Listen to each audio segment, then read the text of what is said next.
So next உன்னோட object வந்து between C and F.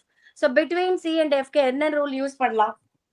Ma'am என்ன ரூல் வேணா யூஸ் பண்ணலாம். ஓகே, எந்த ரூல் வேணா யூஸ் பண்ணலாம், நம்மளுக்கு ரெஸ்ட்ரிக்ஷனே கிடையாது. ஸோ ஆஸ் யூஷுவல் நான் என்னோட ஃபர்ஸ்ட் ரூல் யூஸ் பண்றேன். எனக்கு ரொம்ப கம்ஃபர்டபுள் இந்த ஃபர்ஸ்ட் இதுமா. ஸோ இதை யூஸ் பண்றேன். அப்போ எனக்கு எங்க இருக்குன்னா பியாண்ட் சில கிடைக்கணும். அதே நேரத்துல நீ உன்னோட சைஸை கம்பேர் பண்ணும்போது இதை நீ ஏ இதை பி போடும் போது ஏ டேஷ் பி டேஷ்னு சொல்லும் போது இதோட சைஸ் கம்பேர் பண்ணும்போது இது கொஞ்சம் பெருசா இருக்கணும். அதனால நான் என்ன சொல்றேன், ஃபர்ஸ்ட் ஆப்ஜெக்ட் எங்க இருக்கு? Between C and F. உன்னோட இமேஜ் எங்க இருக்கு? Beyond C. சரியா?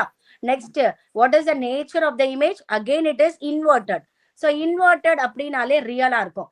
அடுத்தது என்னோட சைஸ். சைஸ் என்னன்னா when compared to the object என்னோட இமேஜ் கொஞ்சம் பெருசா இருக்கு, அதனால enlarged. ஓகேவா? சோ இப்போ நான் என்ன பண்ணிருக்கேன்னா ஃபர்ஸ்ட் அண்ட் செகண்ட் யூஸ் பண்ணிருக்கேன்ல, நீ வந்து ஃபர்ஸ்ட் அண்ட் தேர்டோ இல்ல வேற ஏதாவது ரூலோ, அப்போ என்கிட்ட ஒரு 4 ரூல் இருக்கு. அந்த 4 ரூல ஃபர்ஸ்ட் ரூல் வந்து ரே parallel to the principal axis passes through the focus. நான் சும்மா லாஜிக்கா இப்படி வரைஞ்சுக்கிறேன். செகண்ட் ரூல்ல passes through the focus parallel to the principal axis.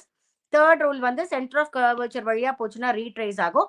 Fourth rule வந்து போல்ல போய் கிரியேட் ஆச்சுன்னா, ஆங்கிள் கிரியேட் ஆச்சுன்னா அதே ஆங்கிள் வந்து கிரியேட் ஆகும் with respect to the principal axes. இந்த 4 ரூல்ஸ்ல நீ எந்த ரூல் வேணா இதுல எடுத்துக்கலாம். நான் எடுத்தது 1 and 2.